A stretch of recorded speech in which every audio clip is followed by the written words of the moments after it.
नमस्कार, पंजाब केसरी टीवी में आपका स्वागत है। और इस बार गढ़ी सांपला किलोई में कृष्ण मूर्ति हुड्डा, जो पहले कांग्रेस के बड़े नेता रहे हैं, पूर्व मंत्री रहे हैं, उन्होंने ताल ठोक दी है भारतीय जनता पार्टी की तरफ से और वो चुनाव की तैयारी कर रहे हैं। उनसे बात करते हैं, क्योंकि गढ़ी सांपला किलोई भूपेंद्र सिंह हुड्डा जो पूर्व मुख्यमंत्री हैं, वो वहां से चुनाव लड़ेंगे, इस तरह की सूचनाएं आ रही हैं। हालांकि कांग्रेस की अभी लिस्ट जारी नहीं हुई है। तो कृष्ण मूर्ति हुड्डा से ही बात कर लेते हैं कि क्या तैयारी है गढ़ी सांपला किलोई विधानसभा में चुनाव को लेकर। हुड्डा साहब, तैयार हैं चुनाव लड़ने के लिए गढ़ी सांपला किलोई से? भारतीय जनता पार्टी गढ़ी सांपला किलोई से चुनाव लड़ने को तैयार है। नहीं, कृष्ण मूर्ति हुड्डा ने भी तो कुछ दावेदारी की होगी इस चुनाव के लिए। कृष्ण मूर्ति हुड्डा ने कुछ नहीं की। कृष्ण मूर्ति हुड्डा 4 साल से, पिछले 4 साल निरंतर गढ़ी सांपला किलोई के लोगों में दुख सुख में जा रहा है। कल भी मैं गया था, आज भी जाऊंगा। और मैं लोगों से जुड़ा हुआ हूं, और अगर पार्टी मुझे टिकट देगी तो पूरे दमखम के साथ चुनाव लड़ने को तैयार हूं। भारतीय जनता पार्टी के जो बड़े नेता हैं, उनका ये कहना है कि हम सर्वे करवा रहे हैं और सर्वे में जीतने वाले प्रत्याशी जो होंगे वो मैदान में होंगे। तो क्या सर्वे में कृष्ण मूर्ति हुड्डा का नाम है? वो बता पाएंगे कि मेरा नाम है या नहीं है। मुझे इसके बारे में कोई जानकारी नहीं है। जिस दिन मुझे पार्टी का आदेश आ गया, उस दिन मैं तो ऑलरेडी लगा हुआ हूँ लोगों में।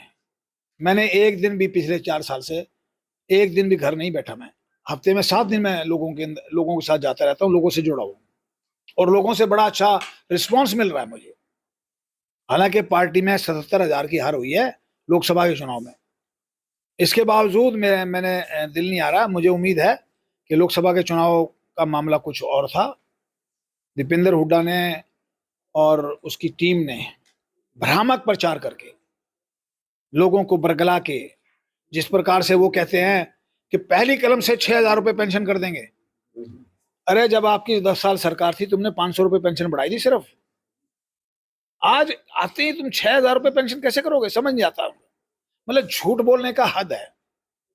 और महिलाओं के फार्म भरवा दिए। अब वो महिलाएं चक्कर डी पार्क पे चक्कर काटती फिर रही है कि भाई हमारे फार्म का क्या रहा है, 1-1 लाख रुपए देने थे।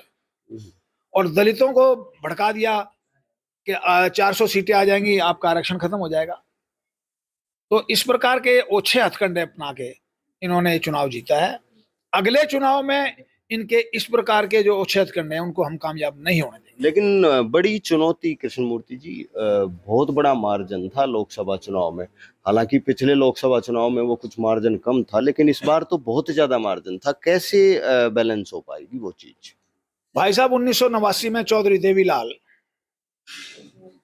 3.5 लाख वोटों से जीते थे, और 2.5 साल में वही चौधरी देवीलाल 38,000 वोटों से हार गए। तो ये तो 5 साल का डिफरेंस है, और 77,000 का कोई डिफरेंस नहीं है। इसको कवर भी करेंगे और अपनी लीड भी आगे बढ़ाएंगे। लेकिन 10 साल में तो आप आज जिस पार्टी में हैं, भारतीय जनता पार्टी, उसके खिलाफ भी लोग सड़कों पर रहे हैं। अब तो सरकारी कर्मचारी भी सड़क पे है, पीपीपी आईडी वाले भी सड़क पे थे, और इसके अलावा फैमिली आईडी वाले या प्रॉपर्टी आईडी वाले, सब कुछ सड़क पर है। तो कैसे उम्मीद लग रही है? हमने इन सभी कामों में सुधार किया है, और 95% लोगों को उससे राहत भी मिली है, उनके काम भी हुए हैं। और जो बचा कुचा है, अब आगे सरकार आएगी, उसमें ठीक कर देंगे। तो मुद्दे क्या रहने वाले हैं इस बार? क्योंकि भूपेंद्र सिंह हुड्डा या दीपेंद्र सिंह हुड्डा की तरफ से 2 बातों पर चुनाव लड़ा जा रहा है। एक तो भूपेंद्र सिंह हुड्डा मुख्यमंत्री बनेंगे, दूसरा कि 10 साल जो वो सत्ता में रहे थे, उन्होंने बहुत विकास के काम किए। भूपेंद्र सिंह हुड्डा कभी अपने 10 साल के विकास के कामों का जिक्र नहीं करते। वो सिर्फ एक जिक्र करते हैं, भाई चौधरी लेके आऊंगा। आज वो बताए ना कि मैंने ये काम किए थे, इन कामों के आधार पे मैं वोट मांग रहा हूं। कामों के आधार पे कोई वोट नहीं मांग रहा। वोट सिर्फ इस बात पे मांगी जा रही है कि चीफ मिनिस्टर बनेंगे। आप मेरे से सार्वजनिक बहस कर लो ना। मैं बाप बेटे को चैलेंज करता हूं कि किसी गांव में भूपेंद्र सिंह हुड्डा के अपने गांव सांगी में जनसभा करके मेरे से सार्वजनिक बहस करें। अगर मैं सार्वजनिक बहस में हार गया, मैं कभी जिंदगी में चुनाव नहीं लड़ूंगा। मैं राजनीति छोड़ के घर बैठ जाऊंगा। लेकिन वो डरते हैं सार्वजनिक बहस से, क्योंकि उन्होंने लोगों के काम नहीं। किलोई हल्के के लोगों को पैसे दे के नौकरियां मिली हैं, और तो बाकी छोड़ो। मैं इस बात का चश्मदीद गवाह हूं। भूपेंद्र सिंह हुड्डा का एक परिवार का सदस्य मकड़ौली गांव के अंदर, बड़ी मकड़ौली में, एक आदमी को कह रहा था कि आप वोट देना कांग्रेस को। वो कहने लगा भाई, वो कहने लगा आपकी नौकरी लगी है। कहता नौकरी तो जरूर लगी है, लेकिन आपने पैसे लिए हैं मेरी नौकरी के, इसलिए मैं वोट अपनी मर्जी से दूंगा। तो जहां जो मुख्यमंत्री रहा हो उसके चुनाव क्षेत्र में अगर पैसे लेके नौकरियां दी जाएं, इससे बड़ा दुर्भाग्य की बात क्या हो सकती है। लेकिन हुड्डा साहब, दीपेंद्र हुड्डा अब एक कार्यक्रम चलाए हुए हैं, जनता मांगे हिसाब या कांग्रेस मांगे हिसाब। भीड़ तो खूब दिखती है उन कार्यक्रमों में, तो आप कैसे कह रहे हैं कि वो लोगों को बरगला रही है? वो पर्ची खर्ची वाली भीड़ है, जो पर्ची खर्ची से नौकरी लगे है ना, वो उन्हीं लोगों की भीड़ है। वो दोबारा फिर मलाई खाना चाहते हैं। इस बार मलाई नहीं खाने देंगे हम उनको।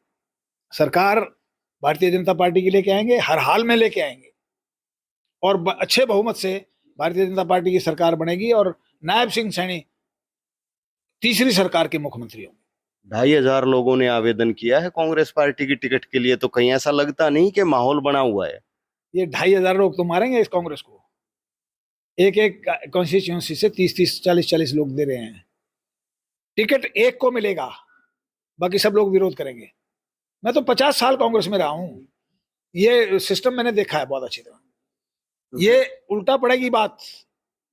और आज जैसे शैलजा को कह दिया कि वो चुनाव नहीं लड़ेगी, आज उसका वोट बैंक आज से ही कांग्रेस से मुंह मोड़ लेगा।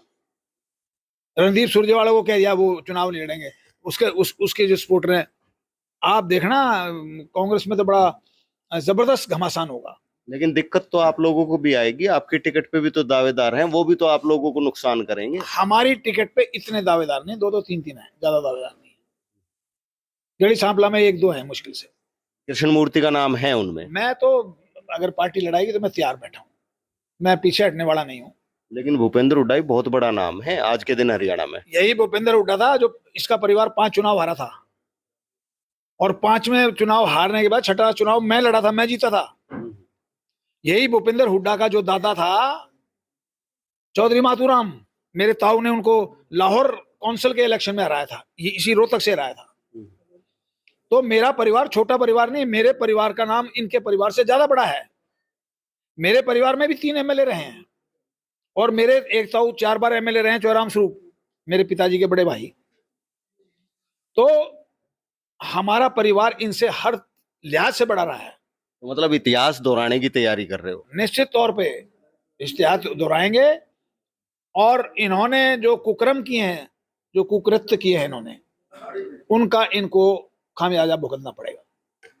तो कृष्णमूर्ति हुड्डा का दावा है कि अगर पार्टी टिकट देती है तो चुनाव लड़ने के लिए तैयार हैं, और पहले भी कृष्णमूर्ति के परिवार ने भूपेंद्र हुड्डा परिवार के सदस्यों को हराया है, और वो भी दावा कर रहे हैं अगर मुझे टिकट मिलती है तो भूपेंद्र सिंह हुड्डा को हराएंगे। अब देखना यह होगा कि कब टिकट की घोषणा होती है, कि कृष्णमूर्ति हुड्डा का नाम गढ़ी सांपला किलोई से उस टिकट की लिस्ट में आता है या नहीं, वो देखने वाली बात होगी। और जब अगर नाम आ जाता है और चुनाव लड़ेंगे तो चुनाव नतीजे बताएंगे कि कृष्णमूर्ति हुड्डा का दावा कितना बड़ा दावा है। रोहतक से मैं दीपक भारद्वाज, पंजाब केसरी टीवी। हमसे जुड़े रहने के लिए हमारे YouTube चैनल को सब्सक्राइब करें और नई वीडियो की नोटिफिकेशन के लिए बेल आइकॉन को दबाएं। अगर आप ये वीडियो Facebook पर देख रहे हैं तो लाइक जरूर करें और ज्यादा से ज्यादा शेयर करें। धन्यवाद।